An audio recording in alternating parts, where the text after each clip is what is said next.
Андрей работал в рыбацкой артели уже много лет. Ему еще повезло, что его сюда пристроил друг. В то время вообще с работой было напряженно. Семья у Андрея была большая, жена, мать жены и 5 детей. Где он только не пытался заработать, но все это были маленькие временные заработки, а детям, кроме еды, еще и одежда нужна, и в школу собрать. И тут вдруг один знакомый предложил Андрею поработать в рыболовецкой артели. Там мужики уходили в море на несколько дней. Тяжело, но зато улов и стабильная большая зарплата. Андрей работал больше остальных, подменял других, выходил сверх нормы. «Ты как будто из железа сделан», — говорил ему капитан. С тех пор прошло много лет, приятель уже не работал в том месте, а Андрей к тому времени стал капитаном своей лодки. Так получилось, что он вроде как подсидел своего друга. Давным-давно, когда набирали команду на новый сезон, старый капитан Андрея взял, а приятеля нет. Сказал, что Андрей один за 10 работает, а приятель любит отлынивать, отдыхать и сидеть на больничном. Друг обиделся на Андрея, а из-за безработицы ему пришлось уехать.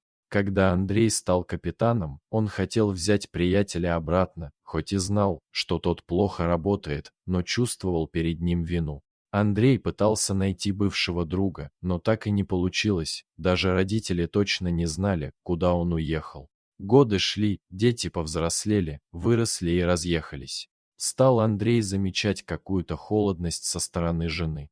Ну, а что делать, не молодеют, да и он тоже постоянно на работе. Как-то раз в одном из плаваний что-то стукнулось о борт лодки. Неужели бревно?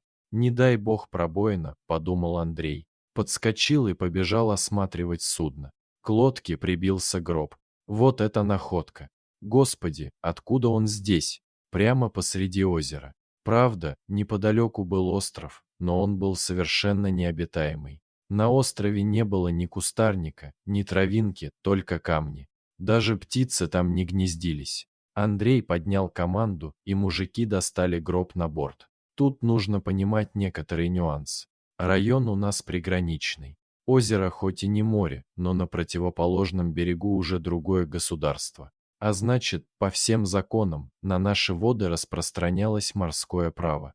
Во-первых, гроб был найден в нейтральных водах, а во-вторых, капитан имеет все юридические права на судне, он будто президент. «Вскрываем», — скомандовал Андрей. Гроб вскрыли и ужаснулись. Рыбаки увидели там-то, чего никак не ожидали увидеть. В гробу были дети, мальчик и девочка. Им было лет по 10. Но самое странное было то, что дети выглядели, как будто они легли в этот гроб недавно. Андрей осмотрел детей и увидел, что они спят. Они были очень слабы. Скорее всего, дети не спали, а уже приготовились к смерти. Их перенесли в каюту капитана и стали отогревать и отпаивать. Было видно, что дети находились в шоковом состоянии. Пришлось возвращаться домой. Детей нужно было передать в больницу. Вся команда вернулась домой раньше времени. Детям вызвали скорую и отвезли в больницу. У Андрея было похолодание в отношениях с женой, но он никогда не думал, что жена может его предать. Но, зайдя в дом, он понял, что жена была не одна. И как вы думаете, кто оказался любовником?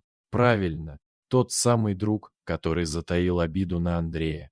Как оказалось, он уже давно, именно с тех пор, как Андрей стал капитаном, начал ухаживать за его женой.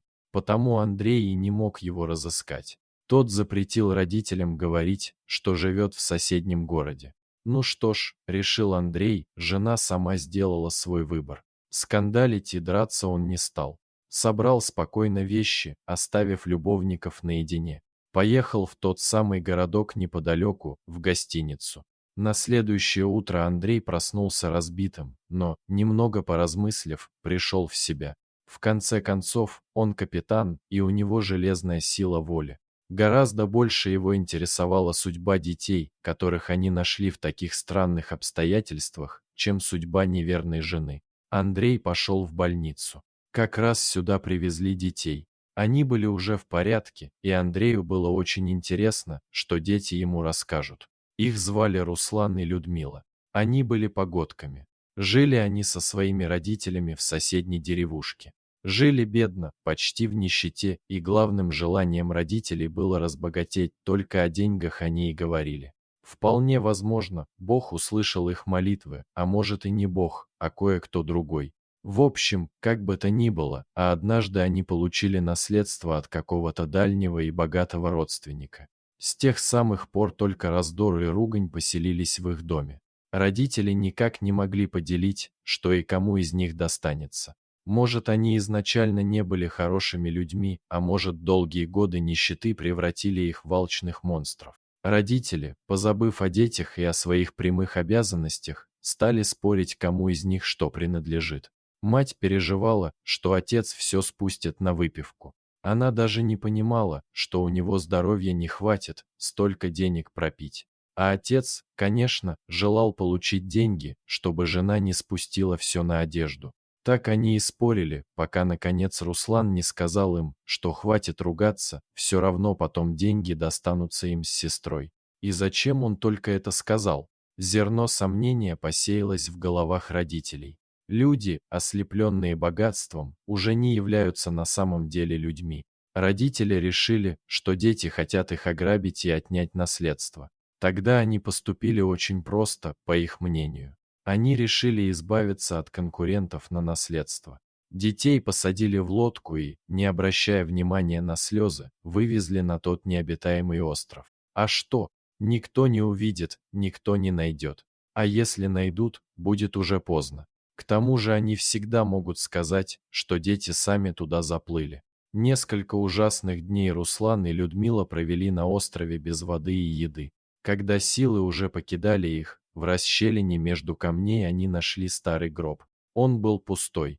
Некогда было думать, куда делся его хозяин. Гроб был единственным, что было деревянное на острове и могло держаться на воде. Они легли в него, прикрылись крышкой и отдались воле судьбы.